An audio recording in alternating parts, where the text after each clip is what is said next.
مقصد سے اس فرش ازل پر جمع ہوئے ہیں ان مقاصد میں بھی ہم سب کو کامیابی اور کامرانی عطا کرے۔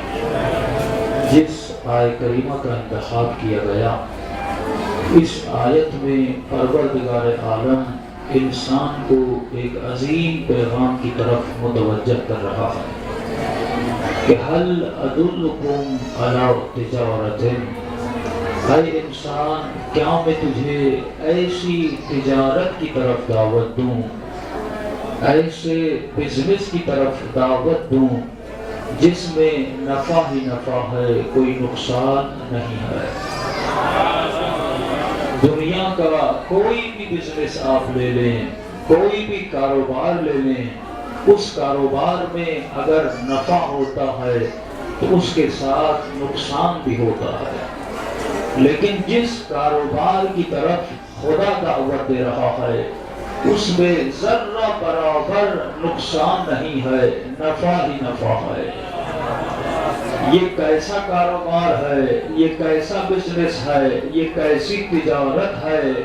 دنیا کا بزنس پیسے کے ساتھ ہوتا ہے، دنیا کا بزنس مال کے ساتھ ہوتا ہے، لیکن خدا کہہ رہا ہے اگر میرے ساتھ بزنس کرنا ہے تو بِأَمْوَالِكُمْ وَأَنفُسِكُمْ، ایک اپنے مال کے ساتھ بزنس کرو، دوسرا اپنی جان کے ساتھ بزنس کرو۔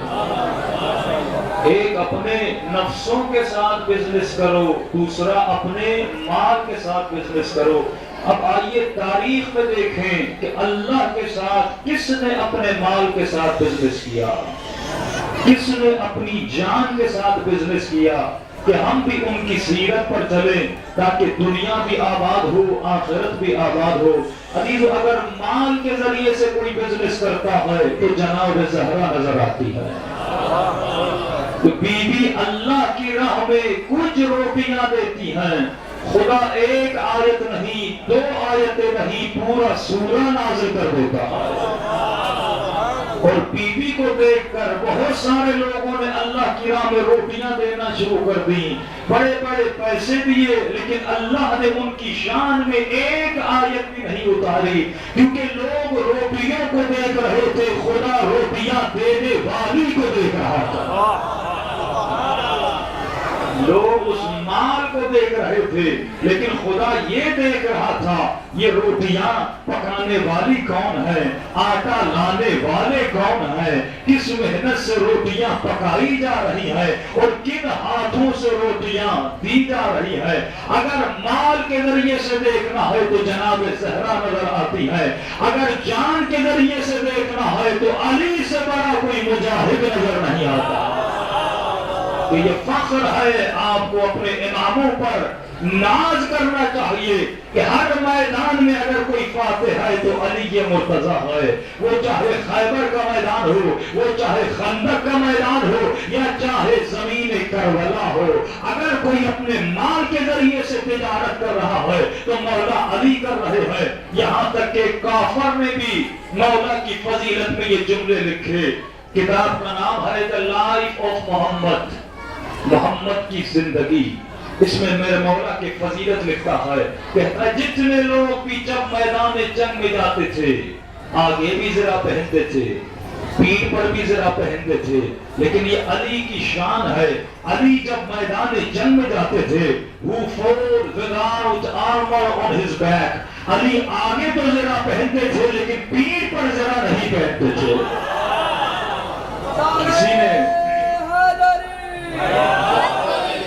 کسی نے میرے مولا سے پوچھا، مولا آپ آگے تو ذرا پہنتے ہیں لیکن پیٹھ پر ذرا کیوں نہیں پہنتے؟ سنیے امام علی کے جملے، مولا فرماتے ہیں آگے ذرا اس لیے پہنتا ہوں کیونکہ جنگ کا رسول ہے، لیکن خدا کی قسم ابھی طالب کے بیٹے کو پیٹھ پر ذرا پہننے کی عادت نہیں ہے، کیونکہ علی میدان جنگ میں لڑنے کے ارادے سے جاتا ہے، بھاگنے کے ارادے سے۔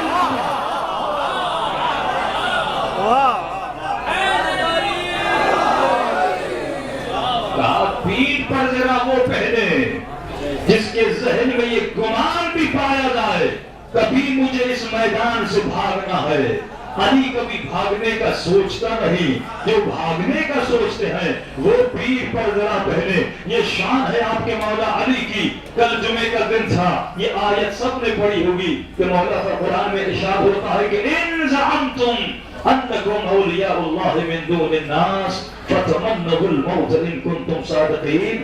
اے لوگو، جو تم ولایت کا دعویٰ کرتے ہو، ولی ہونے کا دعویٰ کرتے ہو، ولایت سے پہلے موت کی تمنا کر کر دکھاؤ۔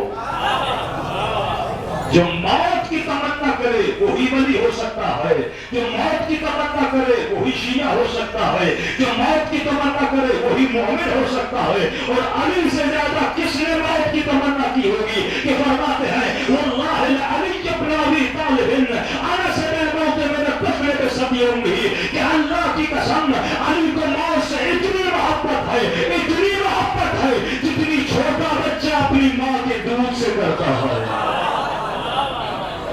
اگر موت سے محبت کرنی ہے تو علی سے سیکھو۔ یہ کربلا کا میدان ہمیں کیا سکھاتا ہے؟ حسین ابن علی ہمیں کیا درس دیتے ہیں؟ علی اصغر جتنا 6 مہینے کا بچہ کیا درس دے رہا ہے؟ علی اکبر جوانوں کو کیا درس دے رہے ہیں کہ اے دشمن اہل بیت، علی والا کبھی موت سے نہیں ڈرتا۔ اور میرے چھٹے امام فرماتے ہیں جس کے دل میں موت کا خوف ہو وہ شیعہ نہیں ہو سکتا، جس کے دل میں موت کا خوف ہو وہ علی والا نہیں ہو سکتا۔ دشمن یہ سمجھ کر شیعوں کو مار رہا ہے کہ کسی ہسٹری کے لکھنے والے نے لکھا بنی امیہ کے دور سے لے کر آج تک 1 کروڑ کے قریب شیعوں کو قتل کیا گیا۔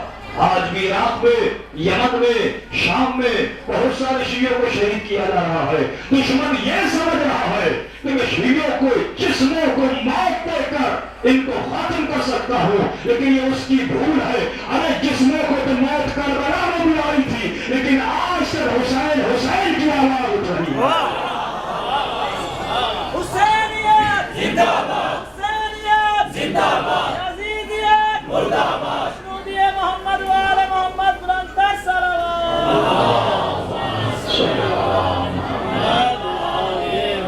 یہ ان کی بھول ہے کہ ہم شیعوں کے جسموں کو مار کر ان کو موت دیں گے، لیکن کتنا بے وقوف ہے آپ کا دشمن، کتنا بے وقوف ہے شیعہ کا دشمن۔ وہ ہمارے جسموں کو مار رہا ہے، ہم اس کے نظریے کو قتل کر رہے ہیں۔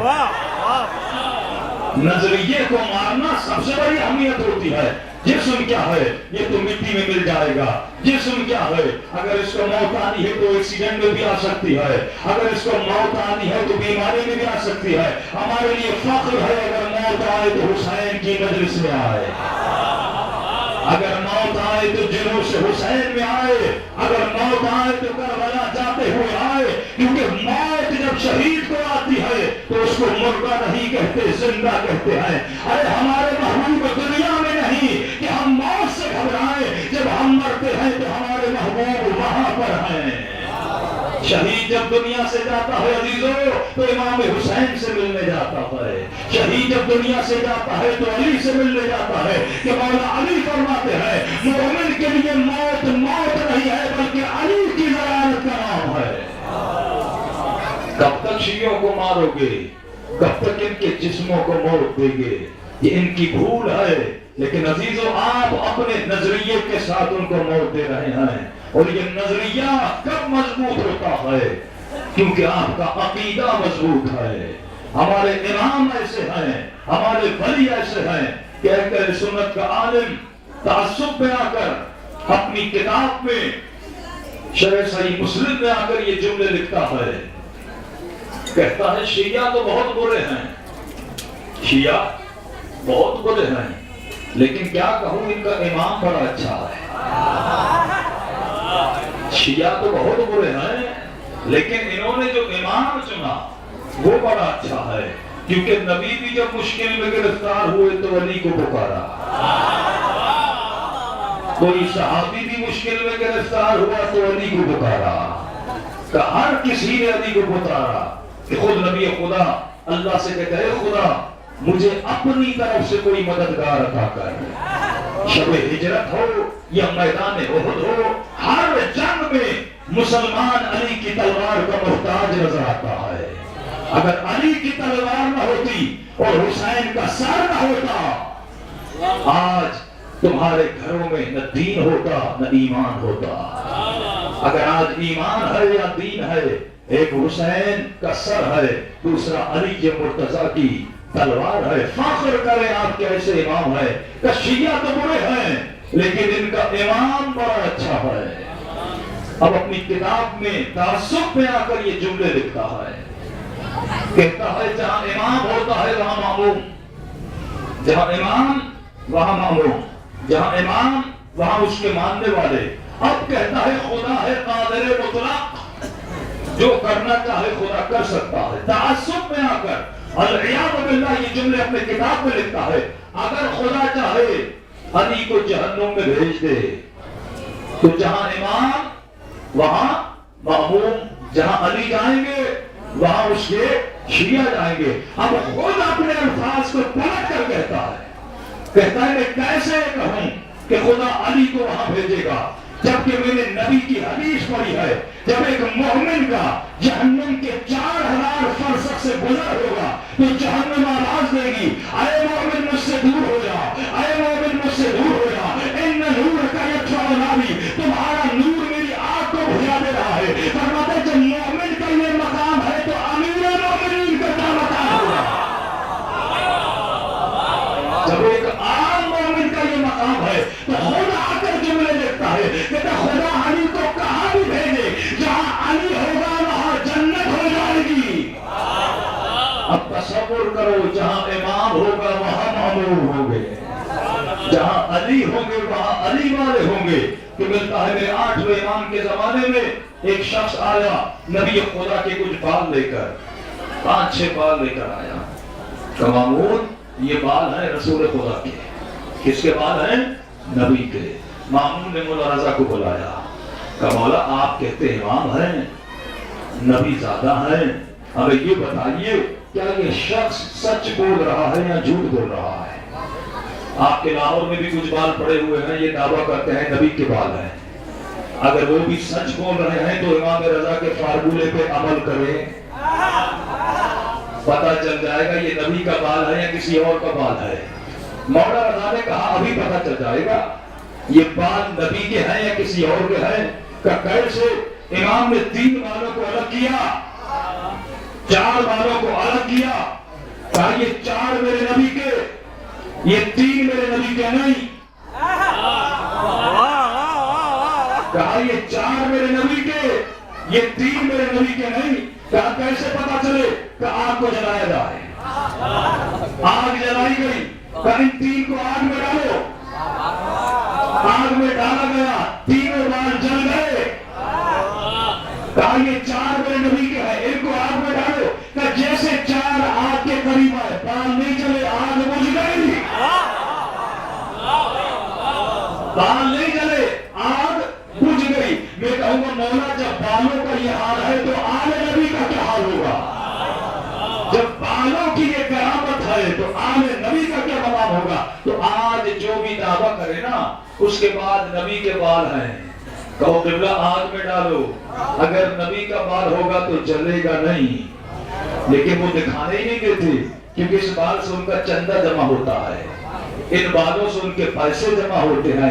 ڈرتا وہی ہے جو حق پہ نہیں ہوتا، لیکن جو حق پہ ہوتا ہے۔ ہمارے سندھ میں ایک شہر ہے کوٹی جی، وہاں پر شیعہ سنی میں مناظرہ ہوا، آخر میں ایک ہی فیصلہ ہوا کہ بات کو فیصلہ کن منزل تک نہیں پہنچا سکتے، ایک ہی فیصلہ ہے، آ جاؤ مباہلہ کرتے ہیں، تم بھی آگ میں جاؤ ہم بھی آگ میں جاتے ہیں، جو حق پر ہوگا اسے آگ نہیں جلائے گی۔ علی والے آگ میں گئے، آگ نے نہیں جلایا۔ جب ان کی باری آئی تو بھاگ کر چلے گئے، کیونکہ جس کو اپنے عقیدے پر ڈاؤٹ ہوتا ہے وہ کبھی دلیل نہیں لا سکتا، لیکن شیعہ وہ ہے جسے اپنے عقیدے پر ایمان ہے۔ صلوات پڑھیں محمد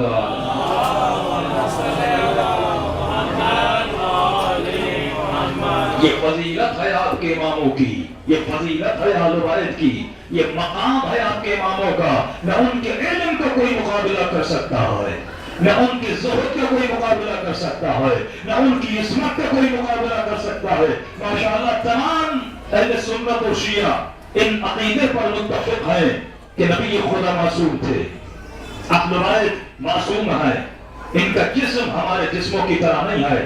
ایک چھوٹا سا فرقہ ہے مسلمانوں میں جو شیعہ سنی کو لڑا رہا ہے، تفرقے کو پھیلا رہا ہے۔ بس یہ عقیدہ ہے کہ بھائی نبی خدا کا احترام کرنا واجب ہے، نبی کا مقام یہ ہے، بس ہمارے بڑے بھائی کی جگہ پر ہیں، اس کے علاوہ نبی میں اور ہم میں کوئی فرق نہیں ہے۔ ان کی